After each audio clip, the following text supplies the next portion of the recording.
What was once washed away is now floating new possibilities for Jamaica's entertainment industry. It's the story of Poko Loko, Jamaica's first floating bar. Deirdre Thomas visited the bar and filed this report.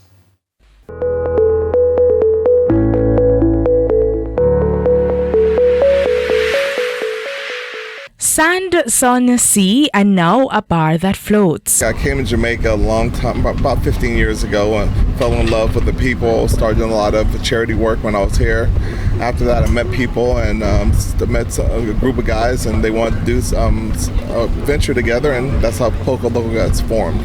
But when Poko Loko first opened in June 2024, its promise to redefine the island's entertainment scene was washed away within 2 weeks. Oh, that was a very rough time. I mean, a couple of things happened. Barrel did do a really job on us, but we also had a big problem with looting after Barrel hit. We saw all of the mistakes that we made on the first one, and then we wanted to make it totally different. We wanted to make it more stronger, more durable. That's why we put it on a barge, and we just did a little redesign. And since we did that, we've went through Melissa and also another storm that went through here a couple weeks ago with any problem at all. For many, that would have been the end of the venture. However, for the CEO of the company, Anthony Warren, it became the beginning of a stronger, more storm-resilient structure, one designed to weather the elements and keep the vision afloat. The first investment was probably about 1.5 million US. The second, and that took us about 18 months to get everything done. The second one, believe it or not, we finished it within 4 months because we learned so much from the first one. It still was a big investment on that one as well. That one's probably 1.6. Why was it important for you to rebuild? Well, it's first of all, just like I said, we created jobs here. We have over 55 employees. Along with the 55 employees we have probably about 8 to 10 vendors that we deal with constantly, so we're a job creator.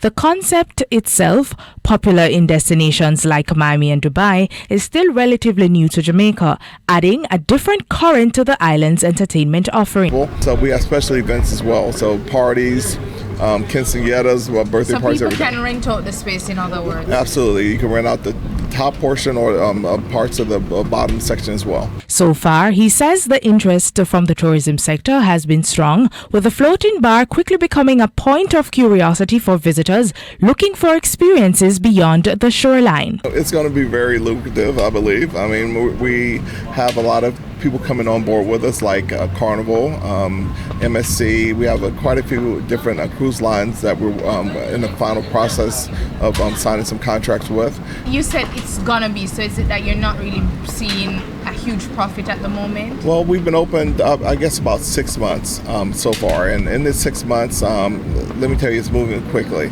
I mean, I can't talk too much about it. I'm sure my partners would kill me, but it's doing very well.